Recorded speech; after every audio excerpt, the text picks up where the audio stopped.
A reckless CO's son hit my daughter and fled. The phone rang while my daughter's blood was still drying on my hands. Unknown number. I stared at the cracked screen, my pulse pounding in my ears. She was in surgery. Machines were breathing for her.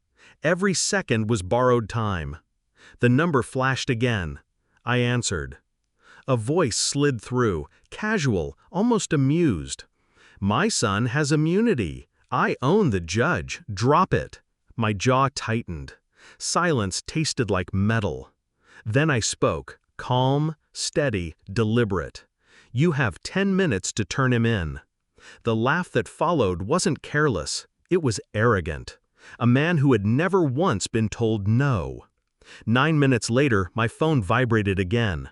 This time it wasn't the CEO. It was his lawyer, panicked. "Who the hell are you? We're ready to accept all your terms. Just stop what you started." I leaned back in the hospital chair, staring at the blood dried beneath my nails. I didn't answer, because I already knew what I was, and what I was capable of. The boy's car had come out of nowhere, silver, sleek, untouchable. He hadn't even braked. I remembered the thud, the scream. My daughter's body crumpled on the asphalt like discarded fabric. And then the taillights disappearing. He didn't stop. I held her in my arms, feeling her breath flicker, as people shouted, called ambulances, screamed for help. My vision tunneled, but my mind stayed cold. The hospital lights were merciless. The surgeon's words blurred. Fractures, internal bleeding, critical condition. Then came the call. The arrogance, the reminder of how power worked in this city. The boy had killed before, I realized, or maimed. His father had covered it, again and again. Immunity. I thought about that word while watching her chest rise and fall on borrowed oxygen. Immunity. For them, not for her. I clenched my fists. Not rage, something colder, something heavier. If justice was bought and sold, then I would not seek justice. I would seek truth. And then I would decide what to do with it. I started quietly. First, I pulled hospital surveillance. A friend owed me a favor. I watched the grainy footage, the car, the boy behind the wheel, smirking with a girl beside him. He didn't even look back. Next, I traced the phone number that had called me. Not hard. Burners leave trails if you know where to look. I'd learned long ago to follow threads until the net collapsed. By dawn, I knew the boy's schedule, his vices, his digital fingerprints. He wasn't just reckless, he was sloppy. Messages leaked through, girls bought, drugs delivered, videos of nights that could dismantle reputations. Everything shielded by his father's empire. I didn't rage, I collected, piece by piece. And then the deeper betrayal surfaced. The CEO wasn't just protecting his son, he was protecting himself. Because buried in the boy's recklessness was a truth that would ruin him. Documents, transfers, names of judges and officers bought.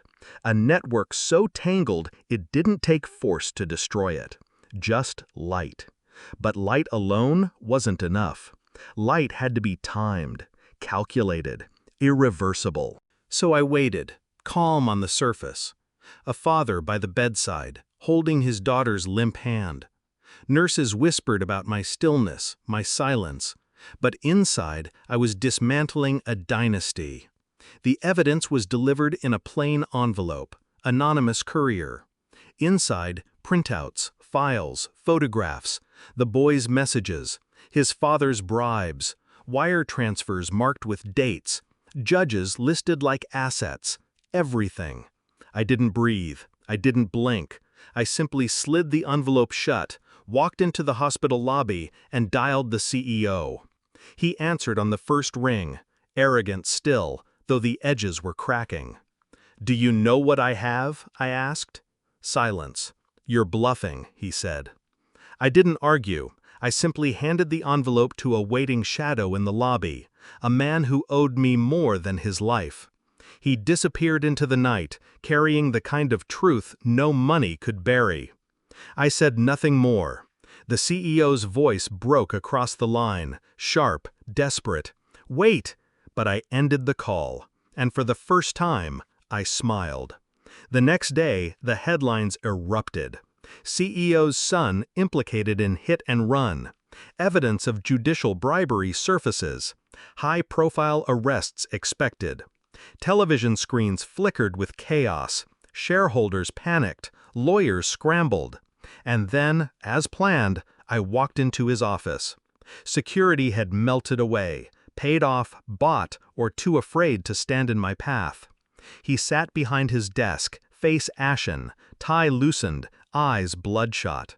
A man who had believed he was untouchable, now watching his empire bleed. I didn't sit. I placed a photograph on his desk. My daughter.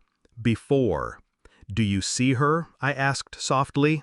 His lips trembled. He tried to speak. I leaned closer.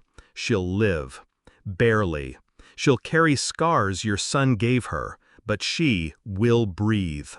I let the silence cut him open. "Your son won't carry scars. He won't even carry guilt, because prison won't break him the way this will break you." His eyes snapped up, panicked, furious. "Who are you?" he whispered.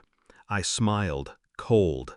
"The man you should have feared before you laughed." And then I left him there, alone with the ruin I'd crafted. I sat beside my daughter's bed that night. Machine still hummed, but her chest rose, steady now, on her own. Her hand twitched in mine, a flicker of strength. I didn't cry. I hadn't cried since the street, since the sound of bones hitting asphalt. I thought of the CEO, choking on the wreckage of his kingdom. I thought of his son, locked in a cage where no bribe could reach. And I thought of the word he had used. Immunity. There was never such a thing. Not for them, not for me, not for anyone. Everyone pays. In blood. In silence. In loss. I stood, leaned over and kissed my daughter's forehead. Then I whispered the truth I had always known. No one is untouchable. And walked into the dark.